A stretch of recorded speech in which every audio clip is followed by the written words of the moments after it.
Mi nombre es Isabelle Hart. Tengo 27 años. Y esa mañana, me encontraba en la gran plaza de la Universidad de Columbia, vestida con una toga de graduación de color negro azabache, con el peso de un medallón de oro colgando de mi cuello, que me distinguía como la valedictorian del programa de salud pública. En mi mano tenía el discurso que había reescrito 13 veces en las últimas 2 semanas, cada palabra cuidadosamente elegida para expresar gratitud sin ocultar las heridas que había envuelto en silencio durante los últimos 8 años. La brisa de mayo barría las filas de sillas cubiertas de seda blanca reservadas para los invitados de honor, haciendo que las cintas plateadas ondearan como olas.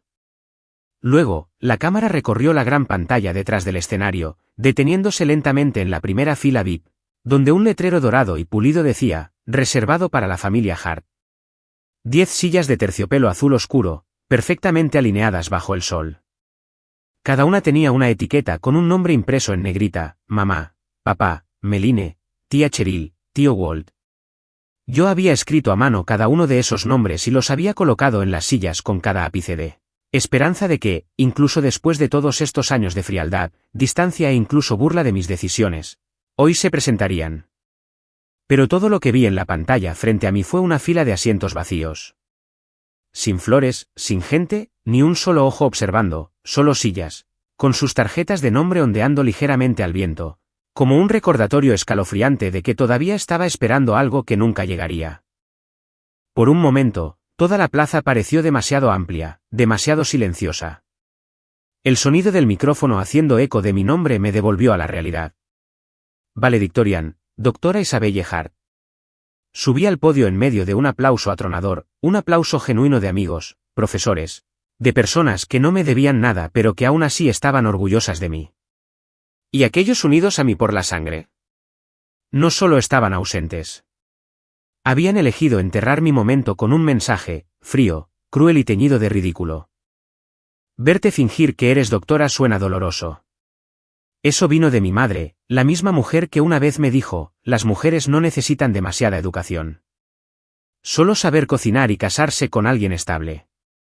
Luego siguió un comentario de mi hermana Meline, que estaba en un yate frente a la costa de las Bermudas con una copa de champán en la mano. Preferimos estar en un lugar que valga la pena celebrar. No lloré. Tampoco sonreí. Simplemente miré esas sillas una vez más, ya no buscando regalos, sino para recordar profundamente que todo lo que había intentado preservar todo este tiempo había estado hueco, durante mucho tiempo. Y quizás fue en ese preciso momento, bajo el estruendoso aplauso y la pantalla resplandeciente, cuando realmente salí del papel de la hija buena y me adentré en mí misma. Nadie vino. Ni un solo mensaje de felicitación, solo una fila de asientos vacíos y un despertar que no podía ignorar. ¿Alguna vez has sentido que tu propia familia te ha tratado injustamente, incluso después de dar todo lo que tenías para demostrar tu valía? Si es así, deja un comentario y dime desde dónde estás viendo esto, para saber que no soy la única. Crecí en Charleston, Carolina del Sur, una ciudad costera perfecta, serena y elegante con cercas blancas, tejados antiguos y jardines de lavanda que hacen creer a los visitantes que todo aquí es idílico. Pero dentro de la casa en la calle Meeting, donde pasé los primeros 18 años de mi vida, se vivía una historia diferente. Mi familia no era violenta ni ruidosa. Al contrario, cada herida llegaba en silencio, disfrazada de palabras tan suaves que apenas hacían ruido, pero dejaban marcas como cuchillas rozando la piel. En mi familia, el valor seguía una fórmula estricta: ser bonita, educada, presentable de la manera correcta y nunca ser demasiado. Meline, mi hermana menor, era la hija perfecta según esa definición. Tenía suaves rizos rubios. Fue coronada reina de belleza del verano de Charleston a los 16 años y recientemente había aparecido en la portada de una revista local por comprometerse con Lucas, heredero de la cadena de joyerías más famosa de la región. A los ojos de mis padres, Meline era el orgullo de la familia. En cuanto a mí, Isabelle, yo era la mente terca y el corazón frío. Aprendí a leer antes del jardín de infancia, gané la Feria de Ciencias Estatal en 6º grado y casi clasifiqué para un campamento de verano de la NASA en 8º grado, hasta que mi madre me prohibió ir porque ese no es un lugar para chicas. Cada vez que traía a casa un boletín de notas lleno de sobresalientes, ella lo miraba y decía, no presumas. La gente te odiará por ello. Cada vez que hablaba con entusiasmo de mi sueño de ser doctora, mi padre carraspeaba desde el sofá y decía: las chicas que son demasiado listas tienen dificultades para encontrar marido. Las mujeres deben conocer sus límites. Nunca gritaban. Simplemente me despojaban lentamente de la creencia en mi propio valor, un comentario despectivo a la vez, año tras año, hasta que siempre sentí que era demasiado exigente, demasiado poco realista. Mientras tanto, incluso los logros más pequeños de Meline, una foto que recibía muchos me gusta, un vídeo tutorial de peinados que alcanzaba las 10.000 vistas, se celebraban con pasteles y globos. Tenía su propia habitación decorada como un estudio profesional, y nuestros padres incluso le contrataron un asistente personal para ayudarla con la creación de contenido. ¿Yo? Estudiaba la tenue luz de una vieja lámpara de escritorio en una habitación compartida, repasando la preparación para el SAT mientras oía a mamá gritar desde abajo: asegúrate de que la cocina esté limpia antes de las 9 de la noche. Mantuve mi solicitud para Columbia en secreto. Sabía que si decía algo, intentarían detenerme. Una vez habían roto mi expediente académico cuando descubrieron que me había inscrito discretamente en el examen de ingreso a medicina. Te dije que no hicieras nada que avergonzara a esta familia. Eso fue lo último que mi madre me dijo ese día antes de arrojar el sobre de aceptación a la basura como si fuera un desecho. Lo recogí, lo prensé entre las páginas de mi libro de biología y lo guardé en el fondo de mi maleta.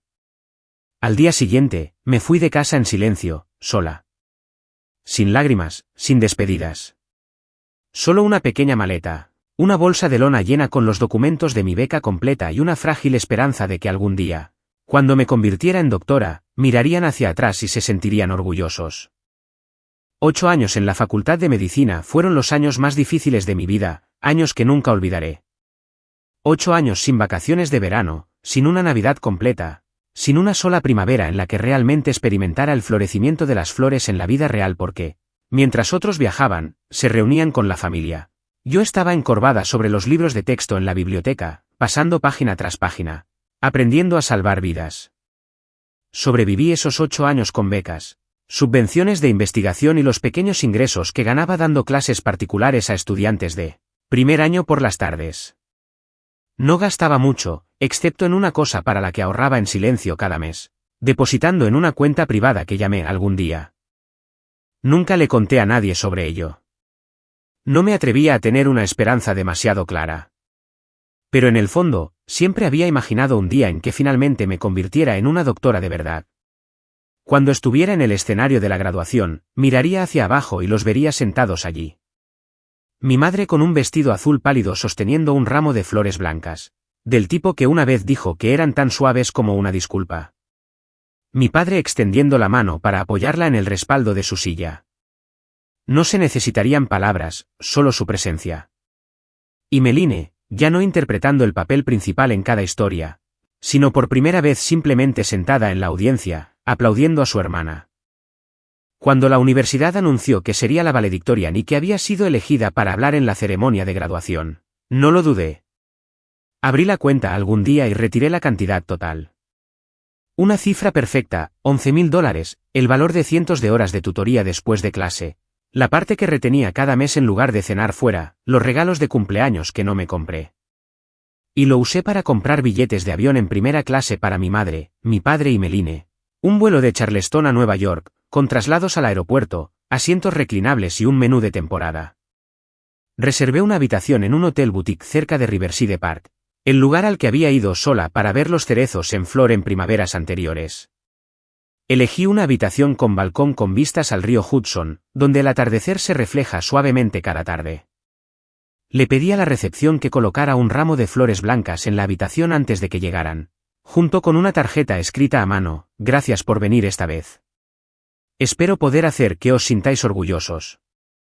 Incluso contraté a un diseñador para crear 3 invitaciones personalizadas en cartulina gruesa con un acabado metálico, sus nombres grabados en una fuente serif clásica: señora Elizabeth Hart, señor Gerald Hart, señorita Meline Hart, colocadas en una pequeña caja atada con una cinta azul pizarra. Quería que se sintieran especiales. Quería que creyeran que eran una parte importante de este momento. No por obligación, sino por familia. También coordiné con el comité de graduación para reservar una fila especial de asientos con sus nombres, impresos en sillas individuales de terciopelo azul marino, reservado familia Hart.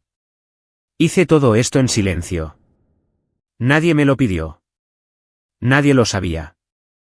Pero una parte de mí, una pequeña parte, todavía quería creer que si lo hacía lo suficientemente fácil, lo suficientemente hermoso, lo suficientemente amoroso, esta vez vendrían. El día antes de la graduación, llamé. Nadie contestó. Envié un mensaje de texto para confirmar los detalles de su vuelo, la hora de registro en el hotel y el código de reserva ya pagado. Ninguna respuesta. Esa tarde, lo intenté de nuevo. El teléfono sonó y luego se silenció. Me dije a mí misma, quizás están haciendo las maletas. Quizás están de camino al aeropuerto. Pero a medida que la tarde oscurecía, después de haber ensayado mi discurso una última vez y prepararme para dormir, mi teléfono se iluminó de repente. Llegó un mensaje, uno de mi madre, uno de Meline. Mamá escribió, verte fingir que eres doctora suena doloroso.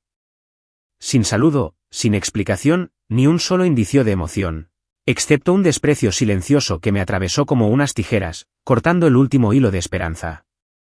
Lo leí una y otra vez, tratando de convencerme de que había sido enviado por error. O tal vez era solo una broma cruel. Pero entonces Meline siguió con otro mensaje. Preferimos estar en un lugar que valga la pena celebrar. Bon voyage. Adjuntó una foto de los tres, mi madre, mi padre y Meline, de pie en la cubierta de un yate, con el océano azul detrás de ellos, cócteles en mano y una leyenda que decía, el verano comienza temprano cuando eliges las prioridades correctas. No pude respirar durante unos segundos. No porque estuviera sorprendida, sino porque por primera vez, no me quedaban palabras para defenderlos. Ninguna manera de protegerlos en mi propio corazón. Me senté en la cama mirando mi toga de graduación colgada en la puerta, pensando en el ramo de flores blancas que esperaba en una habitación de hotel en la que nadie se registraría jamás. Y entendí que todo lo que había intentado construir con ellos siempre había sido una ilusión unilateral. No lo olvidaron. No estaban demasiado ocupados. No estaban indispuestos a viajar. Simplemente no consideraban mi graduación como algo digno de su presencia. Y tal vez nunca me habían considerado digna en absoluto. Ni cuando era niña. Ni cuando entré en la universidad. Ni cuando me puse mi bata blanca. Y ciertamente no ahora, cuando me convertí en doctora. Esa noche, no respondí. No lloré. No llamé a Amanda, mi mejor amiga y a quien siempre recurría cuando las cosas iban mal.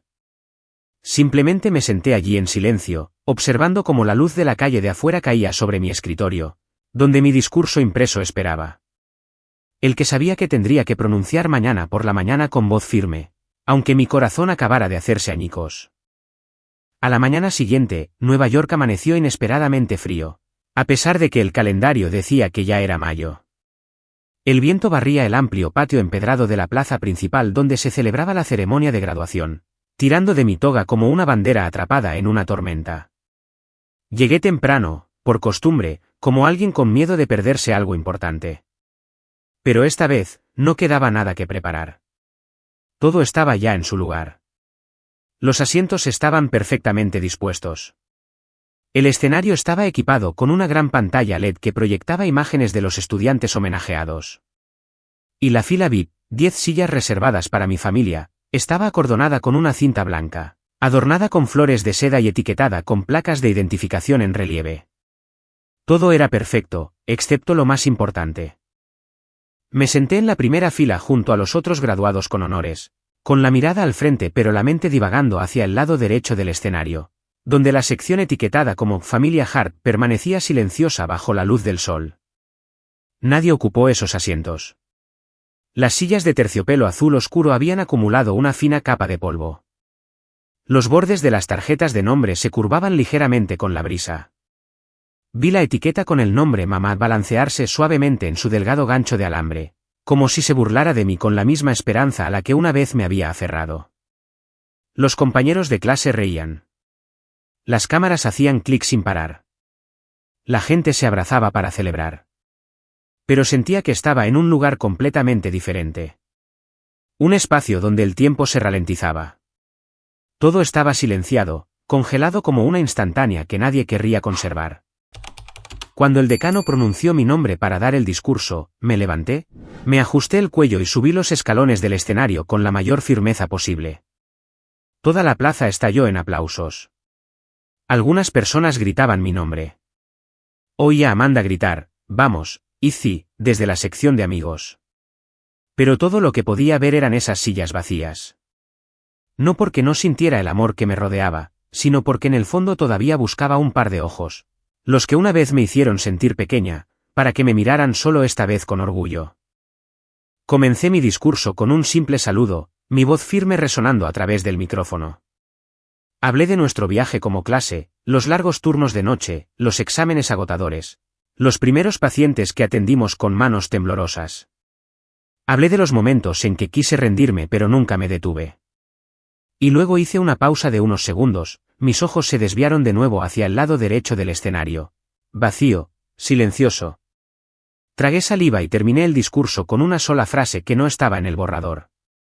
A veces, lo más valiente no es perseguir un sueño, sino seguir adelante incluso cuando no hay nadie para animarte. El aplauso estalló. Todo el patio cobró vida. Pero yo no. Dejé el escenario al son de la música, estreché la mano de los profesores, me tomé algunas fotos educadas y regresé silenciosamente al dormitorio antes de que comenzara la celebración. No tenía hambre.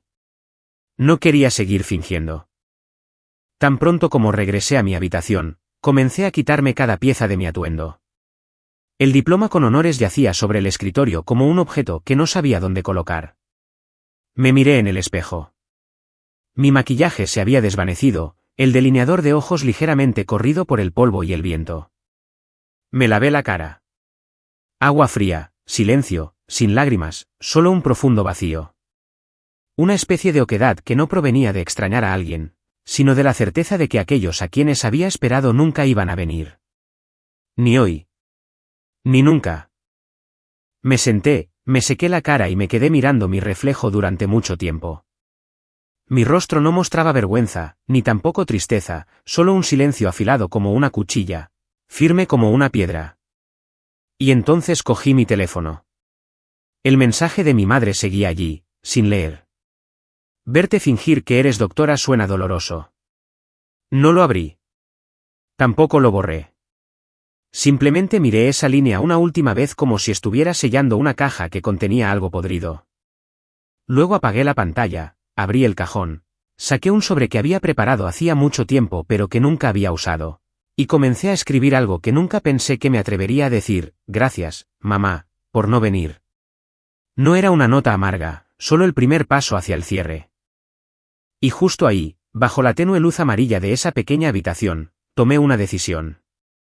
Ya no les pediría que me amaran. Ya no llamaría a una puerta que solo se abre cuando les beneficia. Ya no esperaría que algún día pensaran que era lo suficientemente buena. Porque hoy, en medio de miles de manos aplaudiendo, finalmente me di cuenta de que no era solo que no se hubieran presentado. Era que nunca me habían visto de verdad. Y si quería vivir plenamente y con dignidad, entonces lo primero que tenía que hacer era dejar de intentar ser alguien a sus ojos. Tenía que convertirme en mí misma. Y eso, por sí solo, era suficiente. A la mañana siguiente, el aire todavía estaba frío, pero mi mente estaba clara. No más dudas, no más vacilaciones entre lo correcto y lo incorrecto, entre la ira y el anhelo. Me desperté temprano, me preparé una taza de café solo como siempre, y me senté junto al escritorio, mirando por la ventana donde los árboles se mecían suavemente con el viento de la mañana. Y en ese momento de quietud, supe exactamente lo que iba a hacer. No por venganza, no para reclamar nada, sino simplemente para poner fin a una actuación que había llevado a cabo sola durante tantos años. Un papel que nadie veía, a nadie le importaba y nadie aplaudió cuando el telón finalmente cayó. Fui a la copistería cerca del hospital, la misma que imprimió mi tesis en el 6º año, y les pedí que crearan una nueva copia de mi diploma. No una reimpresión estándar, sino la versión oficial con un sello dorado y el emblema en relieve de la Universidad de Columbia. Doctora Isabelle Hart, Facultad de Salud Pública, summa cum laude. Me senté allí esperando durante casi 2 horas, con los ojos fijos en cada letra de la prueba digital antes de dar la aprobación final. Luego me detuve en una pequeña tienda de marcos artesanales en el Upper West Side, un lugar por el que había pasado cientos de veces pero en el que nunca había entrado. Elegí un marco de nogal negro con adornos de latón de estilo clásico, no llamativo, pero elegante y preciso. El viejo artesano preguntó, ¿un regalo para alguien? Parece importante. Yo solo sonreí y dije, para los que no se presentaron.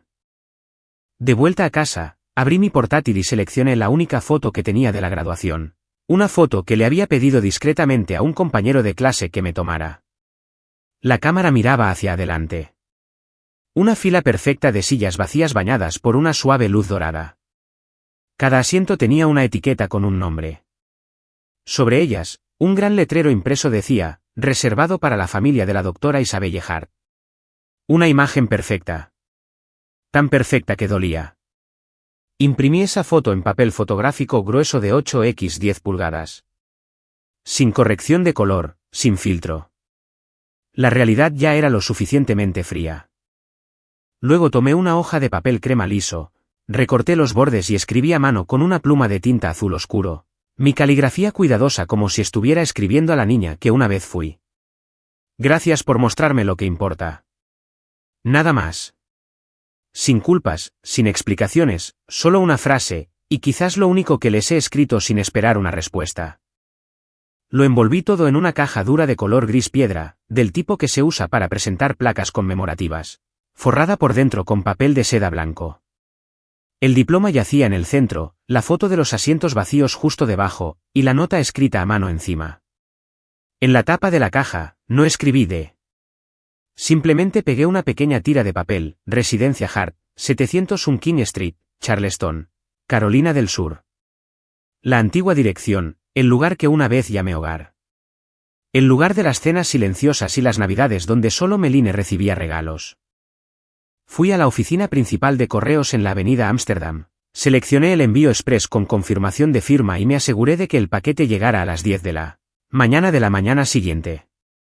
Incluso pagué extra para recibir una notificación de entrega inmediata por correo electrónico.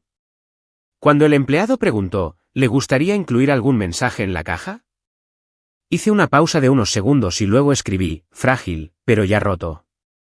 Me miró, a punto de preguntar algo, pero luego simplemente asintió y colocó la etiqueta.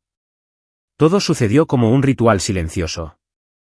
Sin prisas, sin ruido, solo las manos cuidadosas de alguien que sella un capítulo de su vida, pieza por pieza. Esa noche, regresé a mi habitación sin encender las luces, dejando que el atardecer tardío entrara por la ventana como un fino velo de color sobre la pared. Me acosté en la cama, sin dormir, sin hacer nada, solo pensando en el paquete, ahora en camino hacia el lugar que una vez llamé hogar.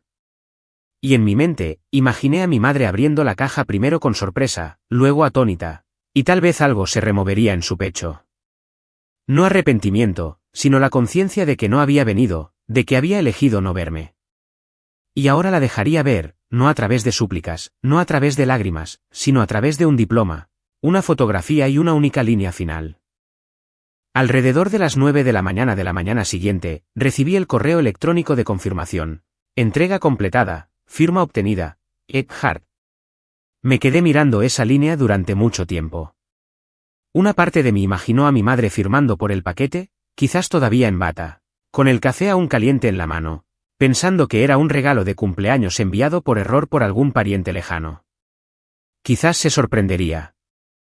Quizás se enfadaría. Quizás lloraría.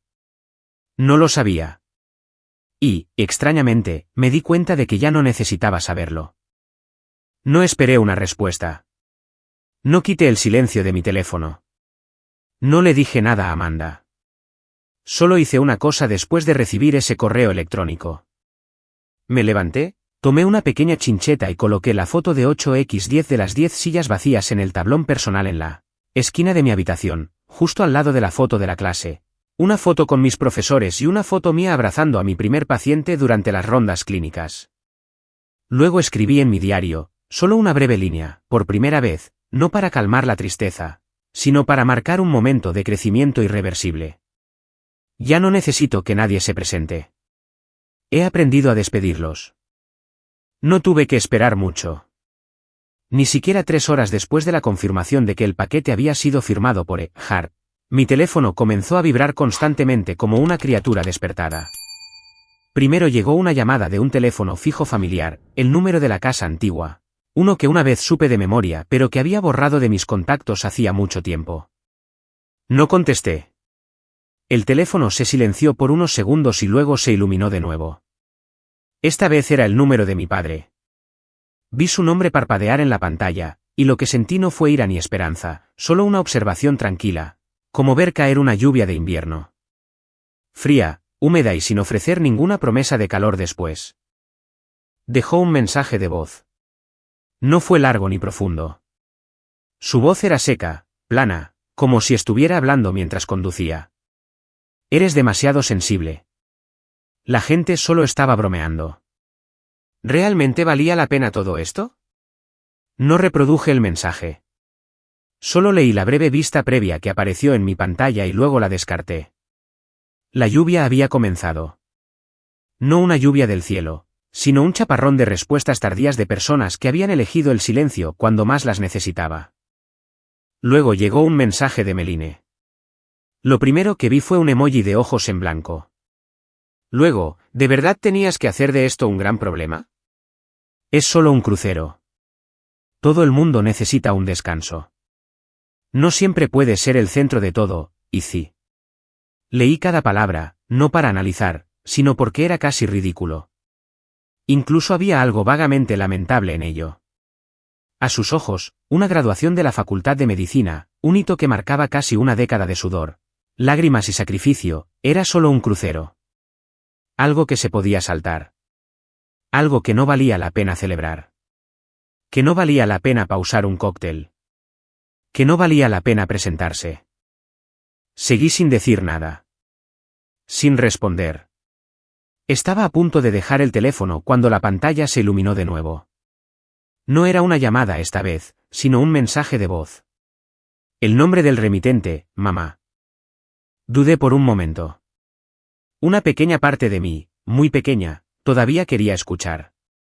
Todavía se preguntaba si tal vez esta vez diría algo diferente. No culpas, no evasivas, no fingir que no entendía. Me llevé el teléfono a la oreja y pulsé reproducir. El primer sonido no fue una voz. Fue el sonido de una respiración superficial y temblorosa. Quizás estaba subiendo las escaleras. Quizás acababa de llorar. Su voz llegó débil y temblorosa, como la de alguien perdido. Isabelle. Yo. Lo recibí. Una larga pausa. Luego llegaron los sollozos, crudos, desiguales, ya incapaces de ocultar la vergüenza o el dolor. No pensé. No pensé que dolería tanto. Pensé. Otra pausa. Sigues siendo mi hija, ¿verdad, Isabelle? Por favor. Y ahí fue donde me detuve. No quería escuchar más. Corté el mensaje de voz, no por ira, sino porque era demasiado tarde. Demasiado tarde para disculpas que llegan después de que el daño está hecho. Demasiado tarde para lágrimas que solo caen cuando alguien se da cuenta de que ha perdido lo que daba por sentado. ¿Cuántos años había vivido con heridas silenciosas, sin una sola palabra de consuelo? ¿Cuántos momentos había estado al borde de rendirme, solo esperando una mano en mi hombro, un simple, creemos en ti? ¿Y dónde estaban ellos entonces? Dejé el teléfono sobre el escritorio. No volví a reproducir el mensaje de voz. Tampoco lo borré. Simplemente lo dejé allí como una mancha de tinta seca en un papel. Imposible de borrar, pero también imposible de escribir encima. Me levanté y caminé hacia la ventana. Afuera, el sol había salido suavemente y las pequeñas flores de lavanda cerca del porche habían comenzado a florecer. El mundo parecía extrañamente pacífico, como si esa llamada nunca hubiera ocurrido. Y por primera vez, sentí un tipo diferente de paz también. No por el perdón y no por la venganza, sino porque sabía que me había detenido en el momento adecuado. Había dicho suficiente a través de la acción, y me habían escuchado, aunque no fuera con sus oídos. Luego, a través del silencio en la fotografía, a través de la palabra doctora que una vez despreciaron, ahora impresa en negrita y centrada en el diploma como una declaración final.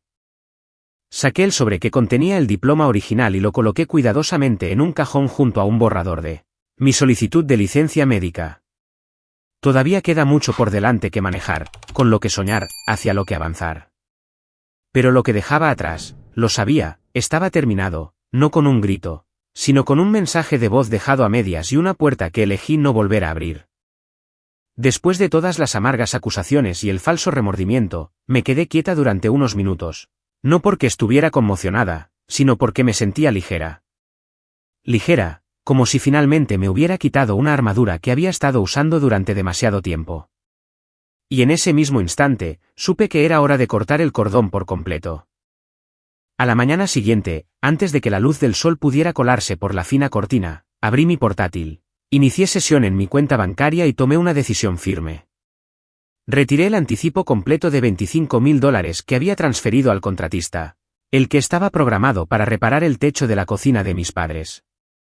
Ese dinero provenía de los $60.000 que mi abuela me dejó el mes pasado antes de fallecer. Recordé sus palabras pocos días antes de morir. Sabrás qué es lo correcto hacer con este dinero. Así que, en lugar de eso, redirigí esos $25.000 al Centro de Salud Comunitario del Bronx, donde comenzaría a trabajar a tiempo completo después de la graduación. Exactamente una semana después, un sábado por la tarde, justo después de haber regresado de un largo turno en el centro del Bronx, agotada, sonó el timbre del dormitorio. Sin mensaje de advertencia, sin llamada telefónica, solo el sonido de la campana resonando como una alarma familiar de una vida que creía haber dejado encerrada detrás de mí. Miré por la mirilla y allí estaban, no de forma sorprendente pero lo suficiente como para oprimirme el pecho, los tres, mi madre, mi padre y Meline. Mamá llevaba un cardigan beige arrugado, maquillaje ligero, ojos claramente faltos de sueño. Papá estaba de pie con los brazos cruzados, la mirada perdida en la distancia como si se negara a admitir que estaba allí. Meline estaba un poco apartada, con el teléfono en la mano, las gafas de sol deslizándose por el puente de su nariz. Los tres estaban de pie en el pasillo del cuarto piso, el mismo pasillo por el que solía subir y bajar cajas de libros de texto durante años en la Facultad de Medicina. Ninguno de ellos me había visitado nunca. Ahora estaban allí, mirando la puerta, sin saber que los observaba desde el otro lado, hasta que mamá levantó la mano y llamó 3 veces. Golpes educados, pero urgentes, como si esperaran que hiciera lo que siempre hacía. Abrir primero, sonreír primero, perdonar primero. Abrí la puerta solo un poco, lo suficiente para que mi cara apareciera. Isabelle, jadeó mi madre como si viera un fantasma. Nosotros. Necesitamos hablar. No respondí de inmediato. Incliné la cabeza ligeramente, con las manos todavía sujetando la puerta. Mi padre suspiró y dio un paso adelante. Somos familia, Izzy. Nada puede cambiar eso. Solté una risa silenciosa y sin alegría. La familia no es algo inmutable. La familia es algo que se demuestra con acciones. Y vuestras acciones ya lo han dicho todo. Meline intervino, su voz tan afilada como siempre. Estás exagerando. Todo el mundo lo piensa. Mamá ha estado llorando toda la semana. Ese paquete que enviaste. Fue cruel. Me volví hacia ella, con la voz tranquila y firme. No envié el paquete para hacer llorar a nadie. Lo envié para que vieran. Para que supieran que he dejado de estar en silencio. Mi madre se acercó y suavemente buscó mi mano, un gesto que no había sentido en años. Isabelle, sé que me equivoqué, pero no puedes. No puedes simplemente borrar a tu familia por un momento de ira. Retiré mi mano. No por un momento, sino por toda una vida. Toda una vida de ser llamada dramática, una doctora de mentira. Pero ahora soy yo la que realmente cura. ¿Y vosotros? Hice una pausa, mirándolos a cada uno de ellos. Todavía intentando remendar una reputación rota con disculpas que llegaron demasiado tarde. El temperamento de mi padre comenzó a subir, su voz se elevó. No vinimos por muchas razones, pero actúas como la víctima. Te has dado el derecho de cambiar todo, mover dinero, cortar lazos, avergonzar a todo el mundo. Lo miré directamente a los ojos por primera vez sin vacilar. La vergüenza es para los que sí se presentaron, pero vosotros. Ninguno de vosotros se molestó en venir. Lo único que vi destrozado fue el carácter de una familia que eligió desaparecer en el momento en que los focos se dirigieron hacia su hija. Apretó la mandíbula. El dinero que te dejó tu abuela. Eso era propiedad de la familia. Tu madre te crió durante 18 años. Como mínimo, debería usarse para la familia. Apreté el pomo de la puerta, manteniendo la voz firme. Ese dinero estaba destinado a construir un futuro. A abrir puertas a un mundo donde realmente puedo ayudar a alguien, no a reparar el suelo de la cocina de personas que abandonaron a su propia sangre. Mi madre no me crió. Me contuvo. Y me dejó sola en el momento más importante de mi vida. Y ahora estáis todos aquí por el dinero. Mi madre tembló, las lágrimas asomaban a sus ojos. No, vine por ti. Solo quiero hablar. Podemos empezar de nuevo, Isabelle, si me das una oportunidad. La miré. Vi las líneas más profundas en su rostro, las hebras grises en su cabello. El arrepentimiento era real, pero era el arrepentimiento de perder el control, no de perder a su hija. Negué con la cabeza. Yo no he cambiado. Solo me he detenido. He dejado de fingir que os necesitaba. Meline abrió la boca para decir algo, pero levanté la mano para detenerla. ¿Basta? Todos tomasteis vuestra decisión. Y ese día, cuando los tres posasteis en un yate, alzasteis vuestros cócteles con una leyenda que decía, celebrando lo que importa, fue cuando lo entendí. Yo nunca fui lo que considerasteis digno de celebrar. Así que hoy, vosotros no sois algo que consideraré digno de lamentar. Me situé completamente en el umbral, todavía sosteniendo la puerta ligeramente entreabierta. La brisa del pasillo sopló, trayendo el aroma familiar del perfume de mi madre. El aroma que una vez pensé que significaba seguridad. Ahora era solo un rastro de memoria. Decís que somos familia. Pero solo me llamasteis vuestra hija cuando necesitabais que algo se hiciera a vuestra manera. Y cuando todo lo que necesitaba era que alguien se sentara entre el público y aplaudiera, elegisteis marcharos. No una vez, sino para siempre. El rostro de mi padre se endureció. Te arrepentirás de esto. La sangre es la sangre. Lo miré a los ojos lentamente. No.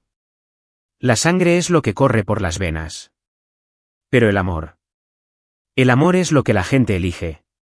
Y yo he tomado mi decisión. Di un paso atrás, cerrando la puerta lentamente. Mi voz bajó, casi un susurro. Vinisteis hasta aquí por ese dinero, pero no pudisteis venir a mi graduación. Eso lo dice todo. Deberíais iros ya. La puerta se cerró con un clic. No hubo golpes. Nadie gritó mi nombre. Solo el sonido de pasos desvaneciéndose por el frío pasillo de hormigón. Y algo dentro de mí, por primera vez, ya no se sintió culpable por no abrir mi corazón. Me di la vuelta y entré de nuevo en mi pequeña habitación. La suave luz brillaba sobre la foto de Amanda y yo sonriendo bajo el letrero que decía, Bienvenidos al Centro de Salud del Bronx. No lloré. No sonreí. Simplemente me quedé allí de pie unos segundos, luego me serví un vaso de agua y lo puse junto a mi portátil, donde estaba la solicitud de licencia médica, ya completada. Y en esa quietud total, susurré una frase, no para nadie, no contra nadie, solo para poder escucharla por mí misma una última vez. Me he convertido en la persona que solía soñar, y lo hice sola. El centro de salud comunitario del Bronx no se parecía en nada a los relucientes hospitales donde me había formado.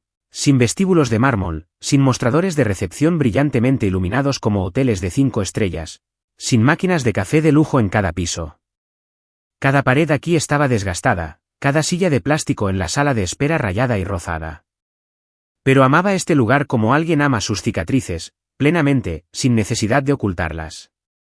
Cada mañana, entraba por las puertas de cristal con la manija suelta, por el estrecho pasillo donde la luz del sol se inclinaba a través de los polvorientos cristales de las ventanas, y sentía algo raro. Una sensación de estar exactamente donde pertenecía. No el lugar más brillante, no el lugar con el aplauso más fuerte, sino un lugar donde podía empezar de nuevo sin pedir permiso. Comencé mi primer turno con una impecable bata de laboratorio blanca, con ojeras todavía bajo los ojos por el servicio nocturno, y sosteniendo el café que Amanda había recogido de camino. Vino conmigo esa mañana llevando una pila de carpetas mientras yo sostenía un estuche de madera grabado en la tapa con mi nombre, doctora Isabelle Hart. Cuando abrí la puerta de mi consultorio, pequeño, solo un escritorio, una silla giratoria gastada, 2 sillas de madera para los pacientes y una estantería de libros de medicina, respiré hondo. El olor a pintura fresca, papel impreso y desinfectante llenaba el aire, y supe que aquí construiría el resto de mi vida, pieza por pieza, a partir de todo lo que nunca tuve. Colgué mi diploma en la pared con una clavija de madera, justo al lado de una foto de nuestra inauguración, yo, Amanda y el equipo de enfermeras, todos radiantes, de pie frente a una pizarra que decía: «Bienvenidos al Centro de Salud del Bronx, donde nadie se queda atrás». No había sillas vacías en la foto, nadie ausente, todos estaban presentes. Nadie vino por obligación, nadie fingió. Retrocedí unos pasos y miré los 2 marcos uno al lado del otro, como si estuviera mirando 2 versiones de mí misma. La niña que una vez intentó complacer a personas que nunca la amaron por quien era, y la mujer que ahora elige donde pertenece con sus manos, su corazón y una decisión clara. Esa primera mañana, vi a 9 pacientes. Una anciana con artritis, un hombre sin hogar que necesitaba recargas de insulina, un adolescente de una familia latina que estaba deprimido después de haber sido sacado de la escuela para ayudar en casa. No tenía respuestas para todo, pero me quedé con ellos. Nunca miré el reloj. Nunca pensé en la productividad o las métricas. Escribir recetas con letra clara. Llamé a la farmacia para preguntar por una opción genérica más barata. Puse una mano suavemente en el hombro de un paciente mientras se iba, tal como mi abuela una vez tocó mi mano hace mucho tiempo, sin decir nada y aún así haciéndome sentir segura. A mitad de mi turno, la recepcionista me entregó una nota. Sala 4, nueva paciente anciana, ligera dificultad para respirar, bajo estado de ánimo. Entré. Una mujer negra con el pelo plateado y corto estaba sentada encogida en la silla, con la mano apoyada en el pecho. Después de unas cuantas preguntas amables y una rápida revisión de su ritmo cardíaco, comencé a anotar su historial médico. Miró la etiqueta con mi nombre en mi bata y luego sonrió. «¿Es usted tan joven, doctora? ¿Tiene familia?» Hice una pausa por un segundo. Esa simple pregunta solía atragantárseme cada vez. No porque no tuviera una respuesta, sino porque tenía demasiadas preguntas. Pero esta vez, sonreí. Una sonrisa real. Ni tensa, ni a la defensiva. Respondí suavemente, solía pensar que no, pero ahora tengo personas que nunca dejan su silla vacía. Ella no preguntó nada más. Simplemente sostuvo mi mano con delicadeza, y en sus ojos había algo profundamente sabio, algo que no necesitaba ser dicho en voz alta. Ese día, terminé de trabajar tarde. De camino a casa, Amanda me recibió con una caja de comida para llevar y una pregunta. «Entonces, ¿cómo se siente ser una doctora de verdad?» Apoyé la cabeza en la ventanilla del coche, viendo pasar las luces de la calle. No respondí de inmediato. Simplemente tomé su mano, la apreté suavemente y dije: «No es la sensación de ser doctora. Es la sensación de ya no tener que demostrarle nada a nadie». Llegamos a casa, colgamos nuestros abrigos y pusimos la tetera a hervir. El aroma a jengibre se extendió por la pequeña cocina. Abrí mi portátil y miré la solicitud de subvención para ampliar el centro de salud comunitario, donde proponía una nueva sala de asesoramiento, gratuita para los jóvenes. En la sección de firma autorizada, escribí mi nombre pulcramente en la parte inferior: doctora Isabelle Hart, MD. Ya no quedaba nadie que necesitara verlo. Ninguna silla que llenar. Ninguna palabra que justificar. Solo yo y una vida que construí con mi propia presencia. Si alguna vez te has sentado en una habitación llena de gente y aún así te has sentido invisible. Si alguna vez has envuelto tu amor en esfuerzo, en silencio, en sacrificio, solo para recibir un mensaje de texto despectivo, una mirada fría o, peor aún, silencio, entonces debes saber esto. No estás solo. No todo el mundo nace en una familia que sabe cómo amar. Pero todo el mundo tiene derecho a elegir dónde pertenece su corazón. Y a veces, la familia no es la sangre. Son los que se quedan cuando todos los demás se van. No cuento esta historia para que me tengan lástima. La cuento para recordarme a mí misma, Y a cualquiera que se haya sentido igual, que no necesitas ser aceptado para ser suficiente. Has sido suficiente desde el momento en que dejaste de intentar demostrarlo. Si has leído hasta aquí, deja un comentario, merezco una vida que no tengo que demostrarle a nadie. Y si alguna vez has estado al margen de una celebración que se suponía que era tuya, comparte este vídeo porque quizás alguien ahí fuera necesita saber que tampoco está solo.